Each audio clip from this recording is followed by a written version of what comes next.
अगर आप class 11 ISC economics के स्टूडेंट हो तो प्लीज आप यहीं पर रुक जाओ, क्योंकि ये वीडियो आपके लिए बहुत काम का होने वाला है। आने वाले कुछ दिनों में आपका एनुअल यानी कि फाइनल एग्जाम स्टार्ट होने वाला है। और आप लोग में से बहुत लोगों के मन में आ रहा होगा कि सर पूरा 11 तो मस्ती मजाक में निकल गया, अभी कुछ दिन में एग्जाम आने वाला है, हम लोग को सर बहुत डर लग रहा है। टेंशन का कोई बात नहीं है, अगर हम आए हैं तो आपको पूरा सिलेबस करा के जाएगा। Hello everyone, this is me Suyash Mundra from SP classes Kolkata. और हम लोग स्टार्ट कर रहे हैं आईएससी क्लास 11 इकोनॉमिक्स स्टूडेंट के लिए एक पूरा वीडियो सीरीज, जहां पर हम लोग पूरे के पूरे इकोनॉमिक्स को बहुत ही बेहतरीन तरीके से लेकिन बहुत ही कम समय में कवर करेंगे। जितने भी चैप्टर्स को हम लोग कवर करेंगे, थ्योरेटिकल जितने भी चैप्टर्स होंगे वो सारे हम लोग वन शॉट के फॉर्म में कवर करेंगे। और एक और इंपॉर्टेंट बात, हम लोग स्टैट्स को भी कवर करेंगे, क्योंकि स्टैट्स आपके सिलेबस में बड़ा वेटेज रखता है। स्टैट्स पे भी अगर हम लोग ग्रिप कमांड कर लिए तो फिर भैया रिजल्ट में 4 चांद लग जाएगा। एक और इंपॉर्टेंट बात, जितने भी थ्योरी चैप्टर्स हम आपको पढ़ा रहे हैं, जो भी प्रैक्टिकल चैप्टर्स हम आपको कराएगा, सम्स वगैरह, उन सारे मटेरियल का अगर आपको लिंक चाहिए तो डिस्क्रिप्शन में हमें टेलीग्राम का ग्रुप लिंक दे देगा, जिसमें आपको सारे पीडीएफ वगैरह का एक्सेस मिल जाएगा। Let's start. बिना टाइम वेस्ट किए हम लोग सबसे पहले चैप्टर को स्टार्ट करें, जो आपके बुक में चैप्टर नंबर 15 के नाम से unemployment in India. Let's start. सबसे पहला कॉन्सेप्ट आपको यहां पर एग्जाम में पूछा जा सकता है, अनएम्प्लॉयमेंट का मतलब बता दो। देखो, जेनरिक मतलब तो अनएम्प्लॉयमेंट का सबको पता होता है, बेरोजगारी।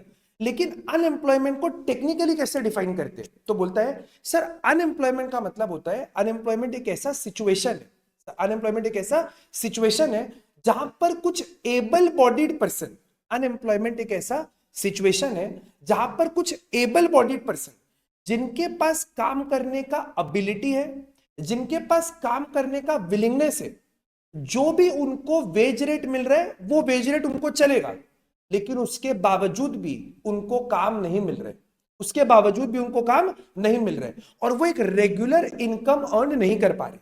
टेक्निकली देखते हैं क्या बोल रहे हैं। It is a situation when some able bodied person, जो एबल बॉडीड पर्सन है, जिनके पास काम करने का एबिलिटी है, who have the willing to work, जिनके पास काम करने का विलिंगनेस भी है, काम करना भी चाहते हैं, are willing to work at the prevailing wage rate, जो भी वेज रेट चल रहा है वो उसमें काम करने रेडी है, but they are not able to find work, काम उनको नहीं मिल रहे, they are not able to find work which yields them some regular income. एक बार सर वापस बोलते हैं, अनएम्प्लॉयमेंट का मतलब क्या हो गया, तो sir unemployment is a situation when some able bodied person who are willing to work, who have the ability to work at the existing wage rate, are not able to find some work that would get them regular income। तो 6 से 7 keyword अगर आपको वो दिमाग में बैठ गया तो काम बन जाएगा। एक बार लास्ट टाइम, सर अनएम्प्लॉयमेंट एक ऐसा सिचुएशन है where some able bodied person who have the ability to work, who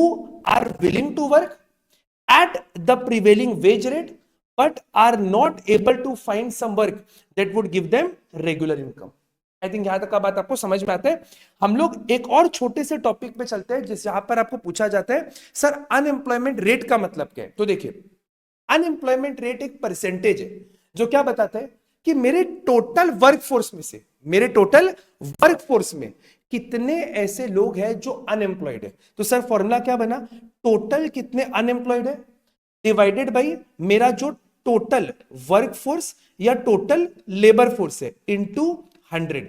ये आपको बताएगा अनएम्प्लॉयमेंट रेट के बारे में। सर वापस पढ़ना, it is defined as the percentage. Sir किसका परसेंटेज, जितने भी लोग अनएम्प्लॉयड है in the total labour force, मेरे टोटल लेबर फोर्स में कितने लोग अनएम्प्लॉयड है उसका एक परसेंटेज बताते हैं। Clear, okay. हम लोग नेक्स्ट टॉपिक पे चलते हैं, which is types of unemployment. बहुत सारे टाइप्स का अनएम्प्लॉयमेंट है। सबसे पहला टाइप हम लोग पढ़ते हैं जिसको हम लोग बोलते हैं साइक्लिक अनएम्प्लॉयमेंट। अब आप देखो, समझो साइक्लिक अनएम्प्लॉयमेंट कब होता है। उसके पहले आपको ये समझना पड़ेगा कि इकोनॉमी में हमेशा आपको ऐसा देखने मिलता है, there are business cycles. Business cycle, कभी आप देखोगे बूम पीरियड है जिसको हम लोग प्रोस्पेरिटी बोलते हैं, कभी आप देखोगे रिसेशन है, कभी डिप्रेशन है, फिर इकोनॉमी वापस रिकवर करता है, फिर बूम आता है, प्रोस्पेरिटी आता है, फिर रिसेशन आता है। तो इकोनॉमी में हमेशा ये बिजनेस साइकिल चलता रहता है। जब सब कुछ बढ़िया होता है, मतलब जब प्रोस्पेरिटी का टाइम होता है, जब बूम का टाइम होता है, तो सब बढ़िया है, लोगों के पास इनकम है, डिमांड है, डिमांड है तो प्रोड्यूसर प्रोडक्शन भी ज्यादा करता है, और प्रोडक्शन ज्यादा करता है तो ज्यादा लोगों को एम्प्लॉयमेंट भी देता है। लेकिन वही जब इकोनॉमी रिसेशन फेज में जाता है, जब इकोनॉमी डाउन स्विंग होता है, जब इकोनॉमी रिसेशन में जाता है, जब प्रोस्पेरिटी नहीं होता है, जब डिप्रेशन फेज में जाता है, तो लोगों के पास इनकम नहीं होता है, इकोनॉमिक एक्टिविटीज कम हो जाता है, लोगों का इनकम कम हो जाता है, डिमांड कम हो जाता है। तो प्रोड्यूसर को पता है कि डिमांड नहीं है, तो प्रोड्यूसर अपने प्रोडक्शन को भी कम करता है, और जब वो अपने प्रोडक्शन को कम करता है तो लोगों को एम्प्लॉय क्यों करेगा? अगर मेरे को प्रोडक्शन ही नहीं करना है तो हम लोगों को, लेबर को रखेगा ही क्यों? और उस सिचुएशन में जो अनएम्प्लॉयमेंट आता है उसको हम लोग बोलते हैं साइक्लिक अनएम्प्लॉयमेंट।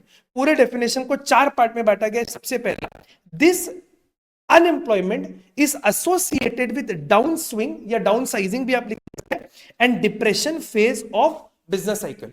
ये बहुत दो इंपॉर्टेंट कीवर्ड है। ये जो अनएम्प्लॉयमेंट है ये कब देखने मिलेगा? It is associated with down swing या down sizing and depression phase of the economy.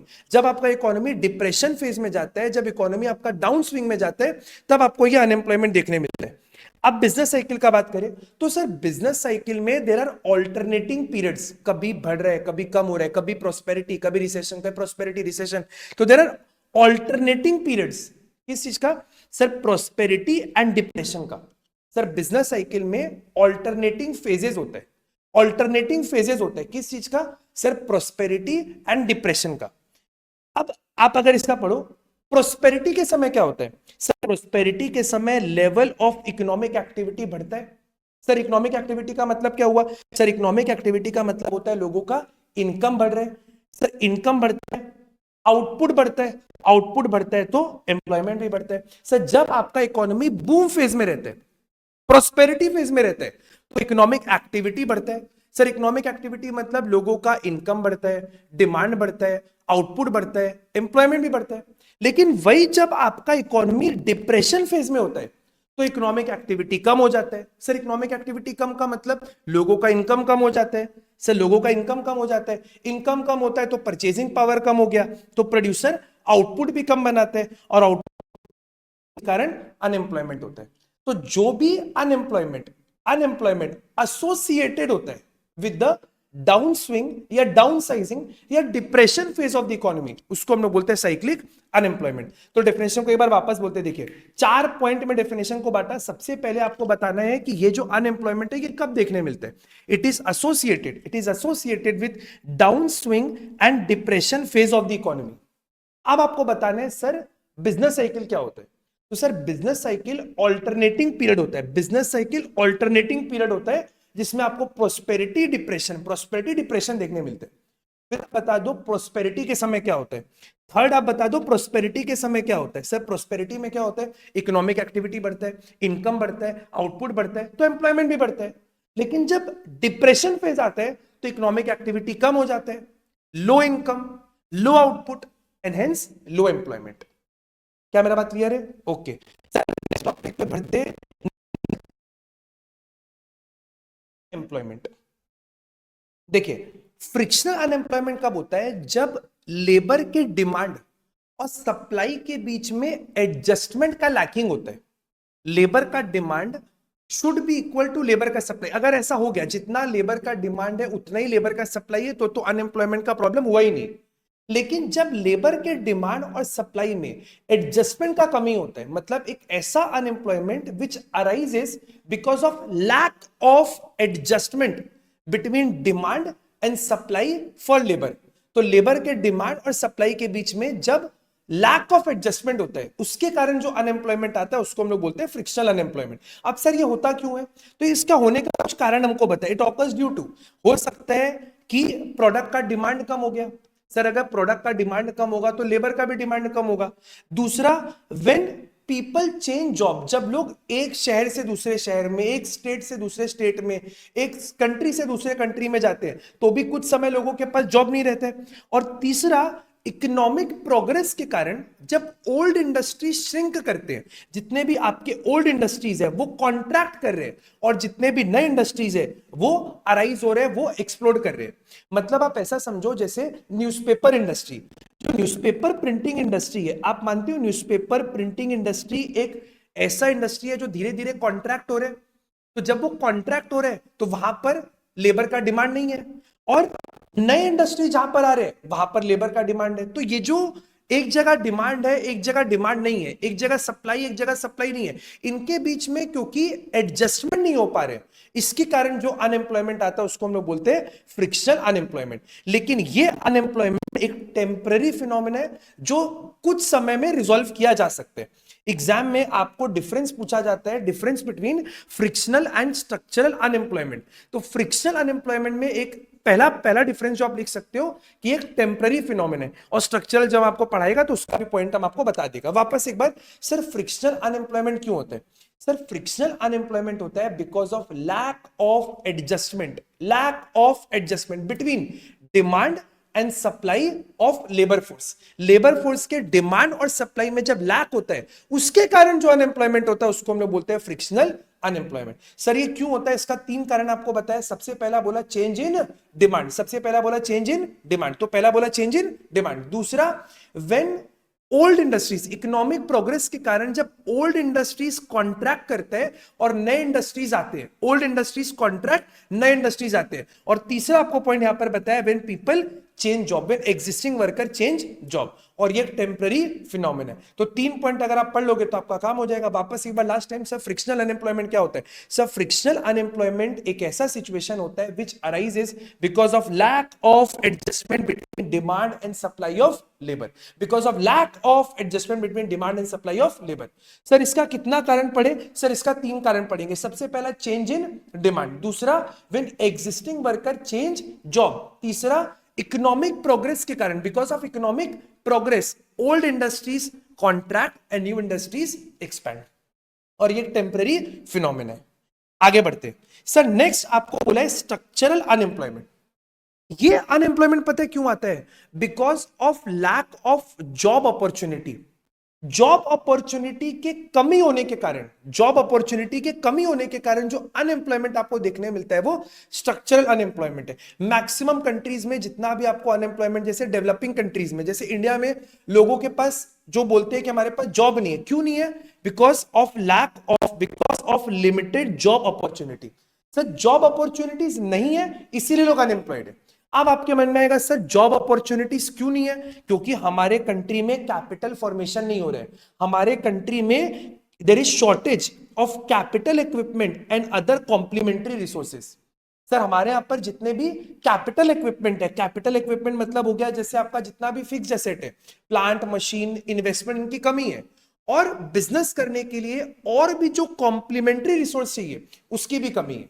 लेकिन ये जो है ये टेम्पररी फिनोमेना बिल्कुल भी नहीं है, ये टेम्पररी नहीं है, ये काफी लंबे समय तक अनएम्प्लॉयमेंट चलता है, क्योंकि इतने जल्दी बहुत फास्ट कैपिटल इक्विपमेंट को बढ़ाया नहीं जा सकता है, बहुत फास्ट कॉम्प्लीमेंट्री रिसोर्सेज को बढ़ाया नहीं जा सकते। तो सर वापस एक बार, स्ट्रक्चरल अनएम्प्लॉयमेंट का मतलब क्या हो गया? सर स्ट्रक्चरल अनएम्प्लॉयमेंट होता है जब लार्ज नंबर ऑफ पीपल को, जब बहुत सारे लोगों को जॉब नहीं मिलता है because of limited job opportunity.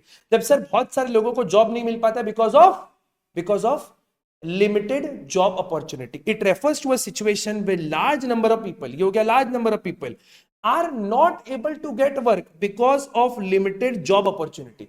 और sir why there is limited job opportunity? Because there is shortage of दो थिंग। सबसे पहला, there is shortage of capital equipment and complementary resource. लेकिन ये जो अनएम्प्लॉयमेंट आपको देखने मिलता है ये टेम्पररी फिनोमेना नहीं है, ये लंबे समय तक, प्रोलॉन्ग पीरियड तक आपको ये अनएम्प्लॉयमेंट देखने मिलता है। तो अब आपको देखो, अगर एग्जाम में पूछ लिया जाए फ्रिक्शनल अनएम्प्लॉयमेंट और स्ट्रक्चरल अनएम्प्लॉयमेंट के बीच का डिफरेंस बताओ, अगर आपको पूछ लिया जाए कि सर फ्रिक्शनल और स्ट्रक्चरल का डिफरेंस बताओ, तो पहला पॉइंट तो आपको मिल गया कि सर ये टेम्पररी है and this is not temporary. और दूसरा में आप इसका मीनिंग लिख आ सकते हो, सर फ्रिक्शनल क्यों होता है? Because of lack of adjustment between demand and supply. और स्ट्रक्चरल क्यों होता है? Because of limited job opportunities. क्या मेरा बात क्लियर है? उसके बाद आप इसका रीजन भी लिख सकते हो, कॉजेस भी लिख सकते हो, जो हमने फ्रिक्शनल में पढ़ा, 3 रीजन पढ़ा। Change in demand, when people change job, economic progress के कारण old industries contract and new industries come up, और यहां पर बिकॉज ऑफ लैक ऑफ या shortage of capital equipment and other complementary resources. चलिए सर आगे बढ़ते हैं। अगर आप यहां तक टिके हुए हो और अगर आपको समझ में आ रहा है, मजा आ रहा है, तो प्लीज वीडियो को लाइक करो, सब्सक्राइब करो, अपने फ्रेंड ग्रुप में इसको फैला दो। यही देखो मोटिवेशन रहेगा कि हम पूरा सीरीज कंटिन्यू कर सके। आगे बढ़ते हैं हम लोग। नंबर 4 सर ओपन अनएम्प्लॉयमेंट, एकदम बड़ा बेसिक सा कॉन्सेप्ट है सर। ओपन अनएम्प्लॉयमेंट का मतलब जो आदमी निहायती बेरोजगार है, जिसके पास काम ही नहीं है। It is refer to a situation when some workers have no work to do. एक होता है ना कि आदमी बहुत ज्यादा मेहनती है, मतलब बहुत काम है उसके पास, ये ऐसे जो पूरे विले टाइप के लोग हैं जिनके पास no work to do at all है। और ये पता है they are willing to work at the prevailing wage rate, but they are forced to remain unemployed in absence of work. Sir इसका बहुत रीजन हो सकता है। इसका एक रीजन ये भी हो सकता है कि इनके पास भी जॉब अपॉर्चुनिटीज नहीं है। लेकिन ओपन अनएम्प्लॉयमेंट एक ऐसा सिचुएशन है जहां पर कुछ लोगों के पास काम नहीं है and they have no work to do at all, उनके पास काम ही नहीं है। सर ऐसा नहीं है वो काम करना नहीं चाहते, they are willing to work, they are willing to work, लेकिन उनको जॉब मिल नहीं रहा है। They are not, they are remain to force unemployment in the absence of work. तो कीवर्ड क्या बना सर? ओपन अनएम्प्लॉयमेंट एक ऐसा सिचुएशन है जहां पर some worker have no work to do at all, they are willing to work, they are willing to work at the prevailing wage rate, but they are forced to remain unemployed in absence of the work. Sir काम ही नहीं है and hence they are forced to remain unemployed. Simple था ये वाला। तो आगे बढ़ते next sir, disguised unemployment. Sir disguised unemployment पता है क्या होता है? जहां पर ना आप एक वर्कर के होने से या ना होने से आउटपुट के ऊपर कोई फर्क नहीं पड़ता। या आप ऐसा भी समझ सकते हो, किसी काम को करने के लिए अगर 10 लोगों का रिक्वायरमेंट है, लेकिन उस काम में आप देख रहे हो, जब आप जाके देख रहे हो कि वहां पर 50 लोग काम कर रहे हैं, तो जो एक्स्ट्रा लोग हैं, जो 40 एक्स्ट्रा लोग हैं, उनको हम लोग बोलते हैं डिस्गाइज अनएम्प्लॉयमेंट। वापस एक बार सर, किसी काम को करने के लिए जितना लोग रिक्वायर्ड है, जितना लोग रिक्वायर्ड है एक पर्टिकुलर काम को करने के लिए 10 लोग रिक्वायर्ड है, लेकिन वहां पर जो एम्प्लॉयड है ना वो करीब करीब 50 लोग मान लो एम्प्लॉयड है। ये जो एक्स्ट्रा लोग हैं जिनके होने ना होने से आउटपुट पर कोई फर्क नहीं पड़ेगा, उसको हम लोग बोलते हैं डिस्गाइज्ड अनएम्प्लॉयमेंट। पढ़िएगा, देखिए क्या बोला है। Disguised unemployment is refer to a situation when worker engaged in a job is much more than actually required to do the given work. When worker engaged is much more than, when worker engaged, जो worker काम कर रहे हैं, worker engaged is much more than it is required to do a given work. लेकिन पता है ये जो अनएम्प्लॉयमेंट है ना, ये आपको दिखेगा नहीं। जैसे ओपन अनएम्प्लॉयमेंट है वो तो आपको दिख जाएगा, चाय के टपरी पे लोग बैठे हैं, पूरा पूरा दिन बैठ के गॉसिप कर रहे हैं, चाय पी रहे हैं, न्यूज़पेपर पढ़ रहे हैं, कैरम खेल रहे हैं, क्योंकि they have no work to do at all. लेकिन डिस्गाइज अनएम्प्लॉयमेंट में वो ऑफिस तो जा रहे हैं, अपने फार्म में तो जा रहे हैं, खेत पर तो जा रहे हैं, वो कुछ ना कुछ छोटा मोटा काम करे, लेकिन उनके होने ना होने से कोई फर्क नहीं पड़ता।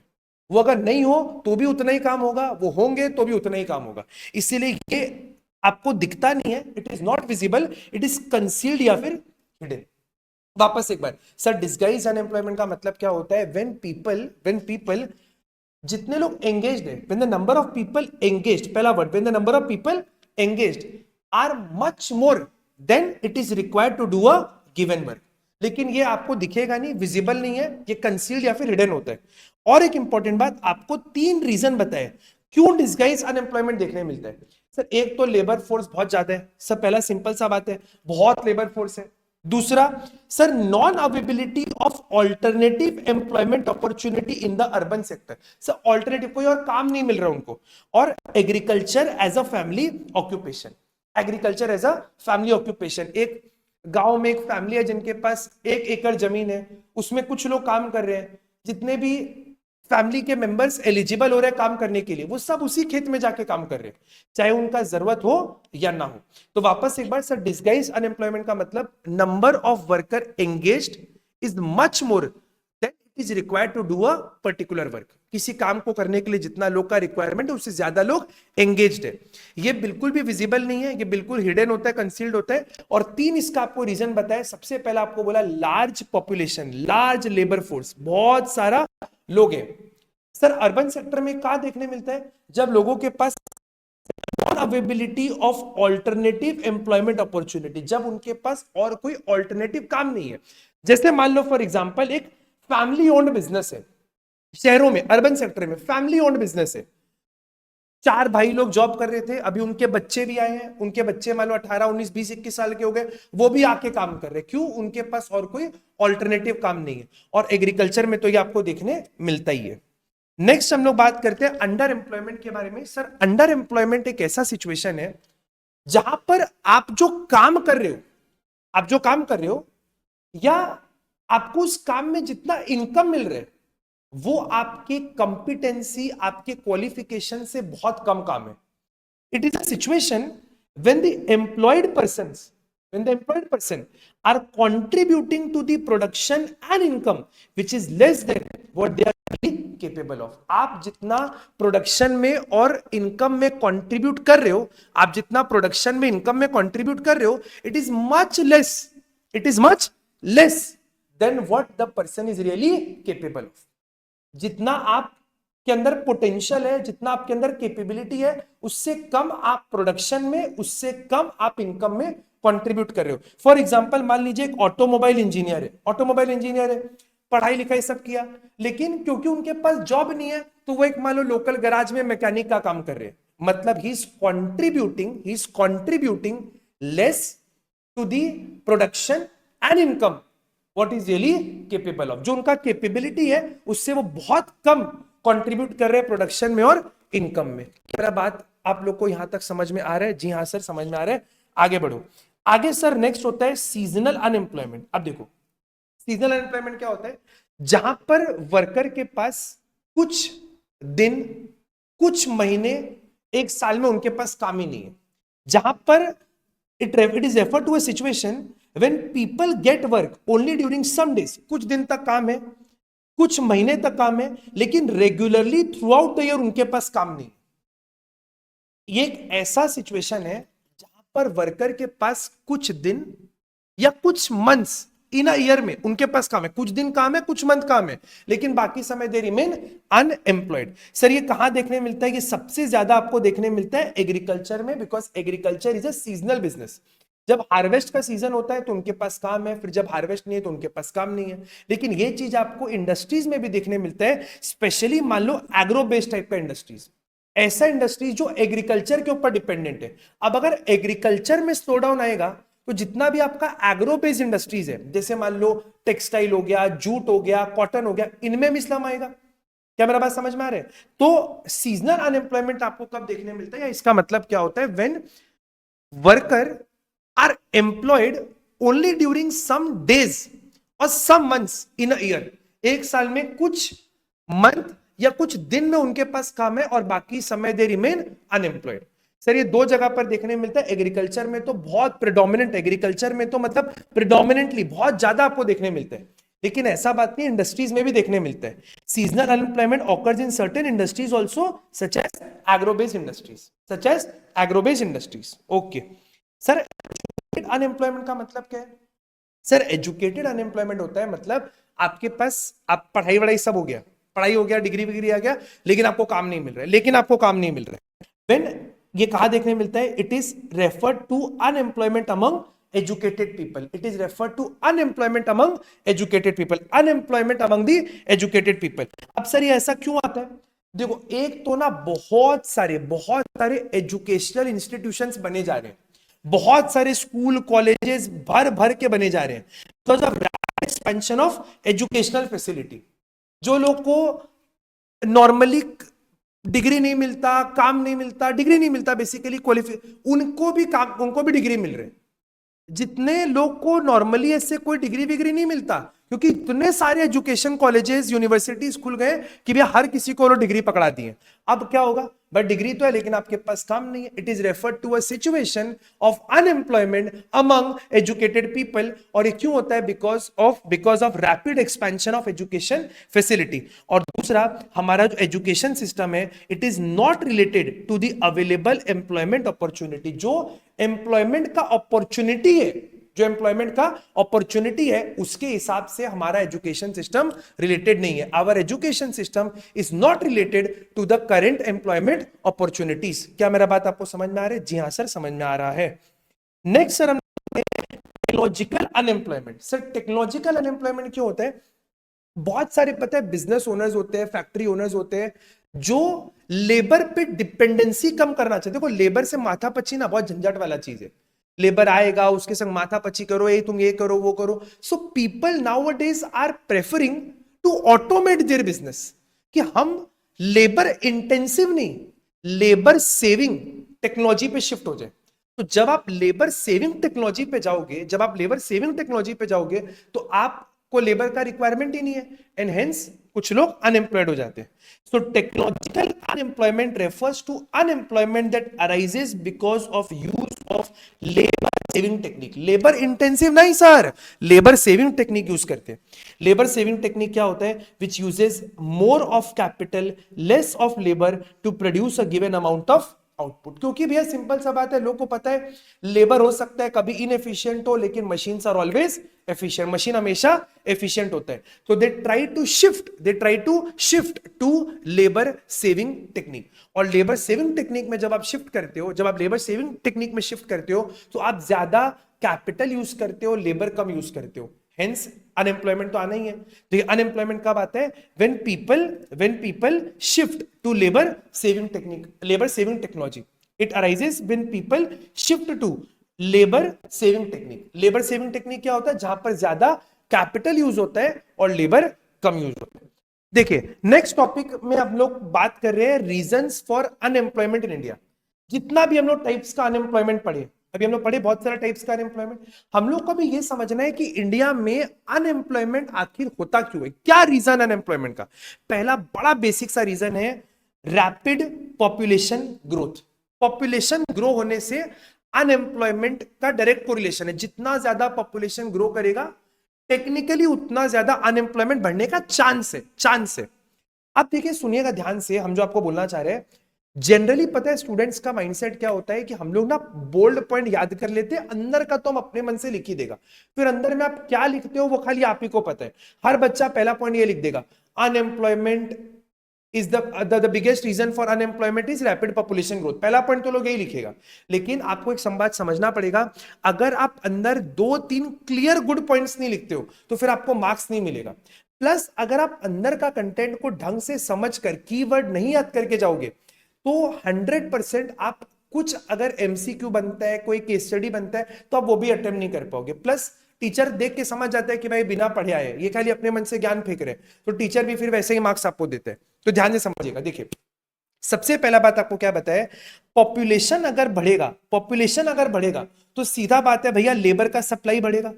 जितना ज्यादा पॉपुलेशन बढ़ेगा उतना लेबर का सप्लाई बढ़ेगा। हम लोग को यहां पर क्या बोला है, 2-3 बड़ा बड़ा रीजन है कि क्यों पॉपुलेशन से अनएम्प्लॉयमेंट बढ़ता है। तो पहला बड़ा सिंपल सा रीजन आपको बोला है कि जब आपके यहां पर पॉपुलेशन का ग्रोथ आएगा तो उससे लेबर का सप्लाई बढ़ेगा, और लेबर का सप्लाई बढ़ेगा तो अनएम्प्लॉयमेंट आएगा। ये सिंपल सा बात है।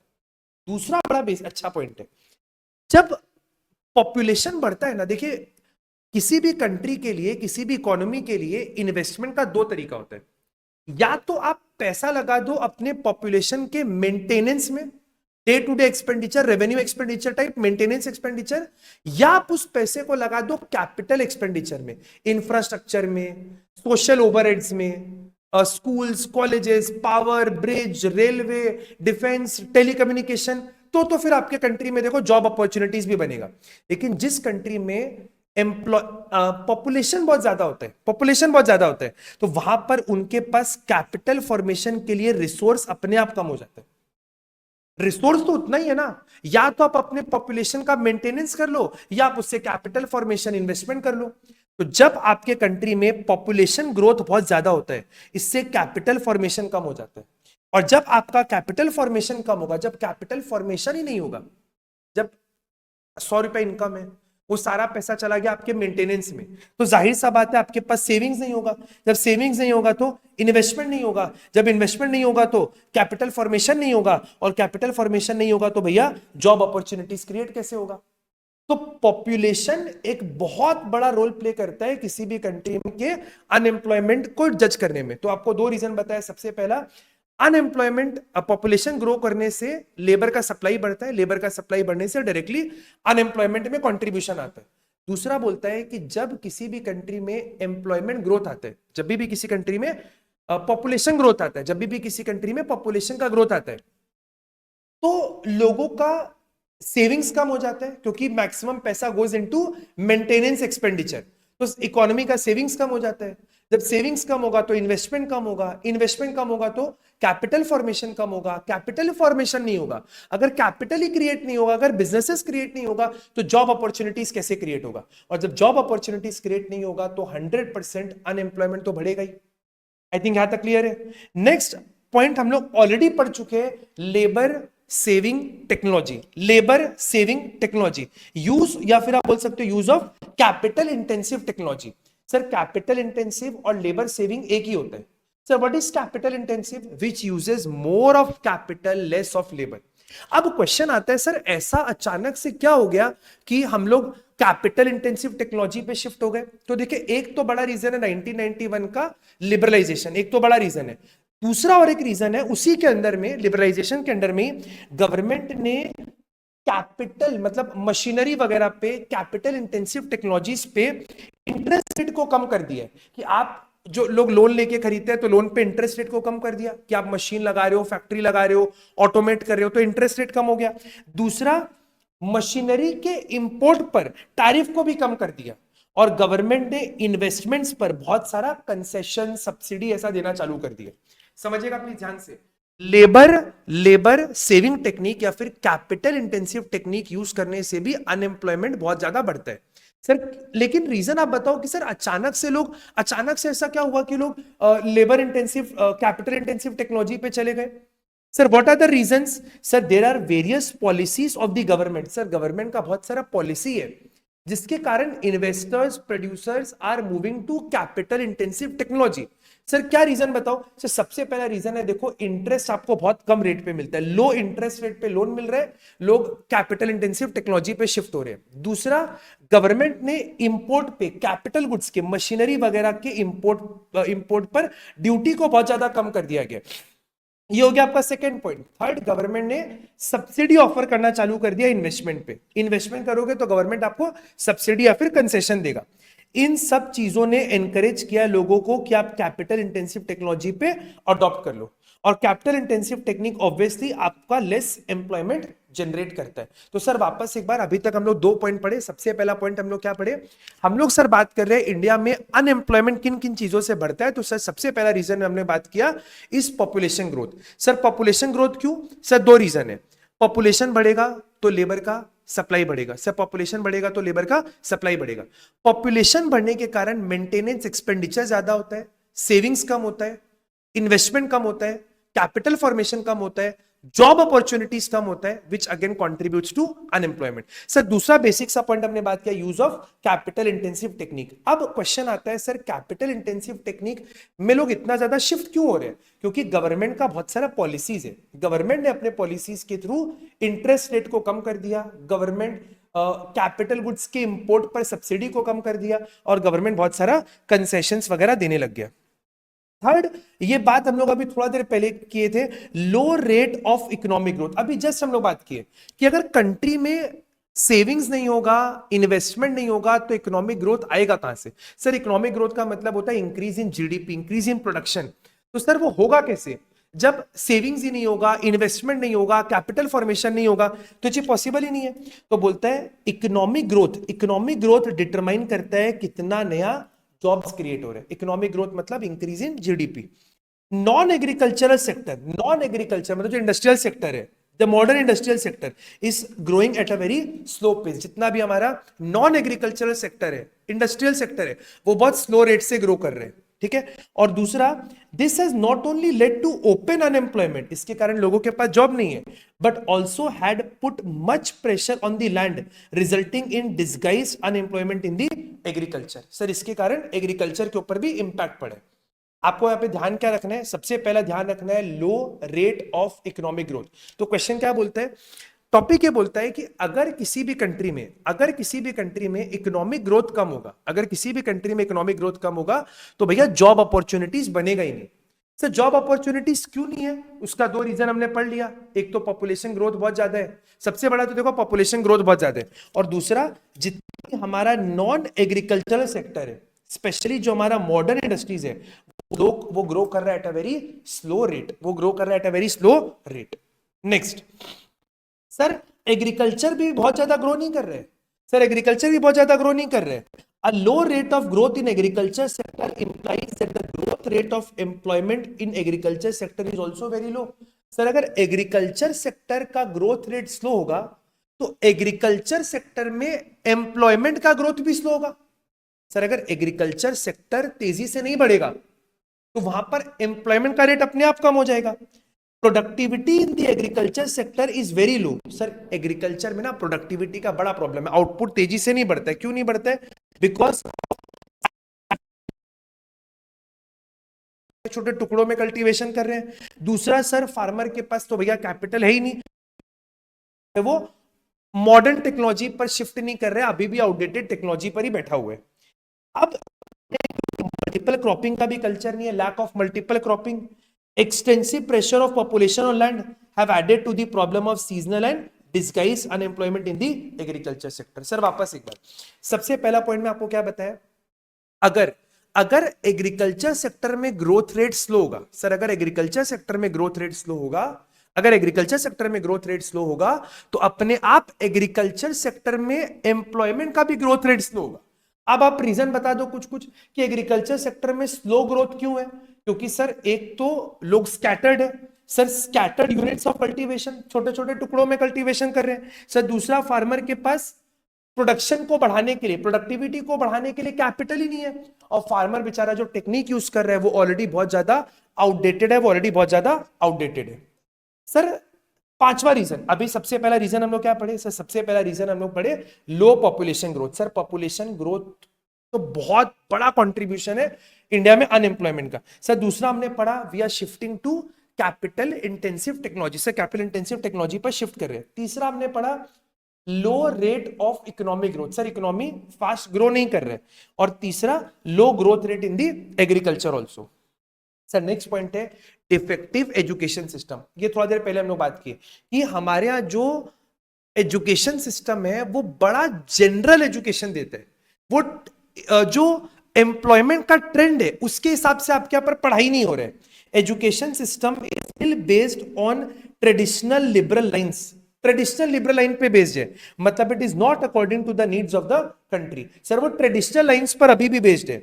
हम लोग ज्यादा फोकस करते हैं जनरल एजुकेशन पे, सामान्य चीज आपको पढ़ाया जा रहा है, कोई तरह का वोकेशनल या फिर टेक्निकल एजुकेशन आपको नहीं सिखाया जा रहा है। It Lay's more emphasis on generalist, मतलब आपको क्लर्क बनाने पे मेहनत कराया जा रहा है, आपको लोअर लेवल एग्जीक्यूटिव बनाने में मेहनत किया जा रहा है, सरकारी नौकरी के पीछे आपको भगा रहे हैं रेदर देन टेक्नोक्रेट। टेक्नोक्रेट नहीं बना रहे आपको, leading to educated unemployment. Sir educated unemployment या फिर आप बोल सकते हो डिफेक्टिव एजुकेशन सिस्टम, ये भी एक बहुत बड़ा रीजन है हमारे यहाँ पर अनएम्प्लॉयमेंट का। सर सबसे पहले यहाँ पर क्या बोलता है, आज भी जो हमारा एजुकेशन है, आज भी जो हमारा एजुकेशन है वो लिबरल लाइंस पर बेस्ड है, आज भी जो हमारा एजुकेशन है वो लिबरल लाइंस पर बेस्ड है। हमारा पढ़ाई बनाया गया जनरल एजुकेशन के ऊपर, जनरल एजुकेशन के ऊपर, टेक्निकल चीजों के बारे में, वोकेशनल प्रैक्टिकल चीज पे हमारा पढ़ाई आज भी बेस्ड नहीं है। हमारा पढ़ाई लोगों को जनरलिस्ट बना रहे, जनरलिस्ट, क्लर्क, लो एग्जीक्यूटिव, इस तरीके का, रादर देन अ टेक्नोक्रेट। तो सर कीवर्ड्स क्या हो गया, सबसे पहला sir education is based on traditional liberal line, traditional हमारा पढ़ाई है, हमारा जो पढ़ाई है उसका मेन फोकस क्या है, जनरल एजुकेशन, वोकेशनल और टेक्निकल के ऊपर कोई ज्ञान नहीं है। पढ़ाई कराया जा रहा है लोगों को क्या बनाने के लिए सर, जनरलिस्ट बनाने के लिए, rather than making them technocrat. I think आपको मेरा बात तक समझ में है। एक बार हम लोग रिकैप करते हैं। सर सबसे पहला पॉइंट हम लोग क्या पढ़े, सोच के बताओ आप, सबसे पहला पॉइंट क्या पढ़े सर, सबसे पहला पॉइंट पढ़े हम लोग प्रेशर। सर सबसे पहला हम लोग पढ़े पॉपुलेशन प्रेशर। सर सबसे पहला पॉइंट हम लोग पढ़े पॉपुलेशन प्रेशर, कि इंडिया में पॉपुलेशन प्रेशर एक बहुत बड़ा प्रॉब्लम है अनएम्प्लॉयमेंट का। सर दूसरा पढ़े कैपिटल, सर दूसरा पढ़े capital intensive, sir capital intensive technology. Sir दूसरा पढ़े कैपिटल इंटेंसिव टेक्नोलॉजी। सर तीसरा हम लोग पढ़े लो इकोनॉमिक ग्रोथ। सर तीसरा पढ़े low economic growth. Sir India में इकोनॉमिक ग्रोथ का बहुत कमी है, सर इंडिया में इकोनॉमिक ग्रोथ का बहुत कमी है। चौथा हम लोग पढ़े low growth rate in the, sir low growth rate in the agricultural sector.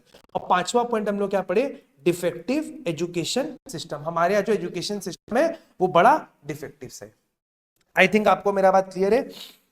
ये छोटा सा पॉइंट है जो आपके सिलेबस में है, कुछ स्कूल्स में इन पॉलिसीज को कटवा दिया जाता है, बट ऐसा बोला जाता है कि जितना भी ईयर 2000 के बाद का पॉलिसीज है वो आपके सिलेबस में आते हैं। तो हम लोग एक बार देख लेते हैं। सबसे पहले एक पॉलिसी आपको बताया गया, अच्छा ये जितना भी पॉलिसीज है इनमें आपको केवल इनका ऑब्जेक्टिव याद रख के जाने, केवल ऑब्जेक्टिव आप पढ़ लेना। देखो क्या बोलते हैं, Mahatma Gandhi national rural employment guarantee act, rural employment guarantee act, full form तो पक्का पढ़ लेना। एमजी मतलब तो सर महात्मा गांधी, उसके बाद एन मतलब हो गया national rural employment guarantee act. ये क्या बोलता है सर, ये एक स्कीम लॉन्च किया गया था रूरल इंडिया के लोगों के लिए, जहां पर उनको गारंटी दिया गया था कि आपको 100 डेज का आपको गारंटीड एम्प्लॉयमेंट मिलेगा। बट वो काम क्या होगा सर, वो काम अनस्किल्ड काम होगा और आपको मिनिमम वेज रेट दिया जाएगा जो एक एग्रीकल्चर लेबर को दिया जाता है। ये एक्ट आया था 2005 में और ये गवर्नमेंट इसमें अनाउंस किया कि हम लोग 100 डेज का, 100 दिन का, 100 डेज का, एक साल में 100 दिन का गारंटीड वेज एम्प्लॉयमेंट देंगे, गारंटीड एम्प्लॉयमेंट आपको देंगे। लेकिन यहां पर आपको काम करना पड़ेगा अनस्किल्ड मैनुअल वर्कर, अनस्किल्ड काम होगा, मैनुअल वर्क आपको करना पड़ेगा। पैसा मिलेगा कितना, जो एक एग्रीकल्चर लेबर को मिलता है। उसके बाद एक स्कीम है प्रधानमंत्री कौशल विकास योजना, प्रधानमंत्री कौशल विकास योजना। ये क्या बोलता है, ये बोलता है कि हम लोग लेबर को स्किल्स सिखाएंगे, स्किल सिखाएंगे। कौन सा सर, इंडस्ट्री रेलिवेंट स्किल्स। जो इंडिया का यूथ है, जो इंडिया का यूथ है, जो इंडिया का यूथ है, उनको हम स्किल्स सिखाएंगे जो इंडस्ट्रीज में लगता है और उनको जॉब दिलाने में भी हेल्प करेंगे, जॉब दिलाने में भी हेल्प करेंगे। ये बोलता है कि किसी को पैसा देने से अच्छा भाई स्किल सिखाओ, प्रधानमंत्री कौशल विकास योजना। ठीक है। तीसरा बोलते हैं सर स्किल इंडिया प्रोग्राम। ये तो सर बड़ा फ्लैगशिप प्रोग्राम है, स्किल इंडिया 2015 का आया हुआ प्रोग्राम है। और ये क्या बोलते हैं कि हम लोग लोगों को ट्रेनिंग देंगे, ट्रेनिंग देंगे, स्किल सिखाएंगे। सर किस चीज का सर, ऑक्यूपेशंस लाइक ट्रेडिशनल, जो ट्रेडिशनल ऑक्यूपेशन है, जैसे कारपेंटर का किसी को काम सीखना है तो उसका स्किल सिखाएंगे, वीवर का काम सीखना है तो वीवर का काम सिखाएंगे। और नए चीजों का भी, जो नए ऑक्यूपेशन है जैसे रियल एस्टेट, जेम्स, ज्वेलरी, इसका भी काम सिखाएंगे, ताकि एंटरप्रेन्योरशिप स्किल्स डेवलप हो और इंडिया का इकोनॉमिक कंडीशंस इंप्रूव हो सके। इससे एम्प्लॉयमेंट भी बढ़ेगा, इंडिया में एंटरप्रेन्योरशिप स्किल्स भी बढ़ेगा। यहां पर फोकस किस पे किया गया है, स्किल इंडिया प्रोग्राम पे फोकस किया गया है, जहां पर हम लोग लोगों को स्किल्स सिखाएंगे, स्किल सिखाएंगे, ट्रेनिंग देंगे, स्किल सिखाएंगे, ट्रेडिशनल चीजों में और न्यू ऑक्यूपेशन में। क्लियर है। और सर लास्ट एक टॉपिक, नहीं इतना ही है क्या, हाँ सर इतना ही है बस। तो इतना आप पढ़ के चले जाओ और इससे आपका एग्जाम में काम बन जाएगा। तो अगर आप यहां तक टिके हुए हो, मतलब आपको वीडियो में मजा आ गया। अगर आपको वीडियो से कुछ सीखने मिला, लग रहा है कि अब अगर हम इसको याद करेगा तो याद हो जाएगा, तो प्लीज आप इस वीडियो को अपने फ्रेंड्स के साथ शेयर करो, अपने सारे स्कूल के ग्रुप्स में फैला दो, स्टेटस में लगाओ, लोगों को बताओ। और हम लोग मिलते हैं नेक्स्ट चैप्टर में। Till then take care, thank you, bye bye. जोर शोर से पढ़ाई करते रहो और आप पीडीएफ का लिंक हम टेलीग्राम में डाल देगा। चलिए, थैंक यू, बाय बाय।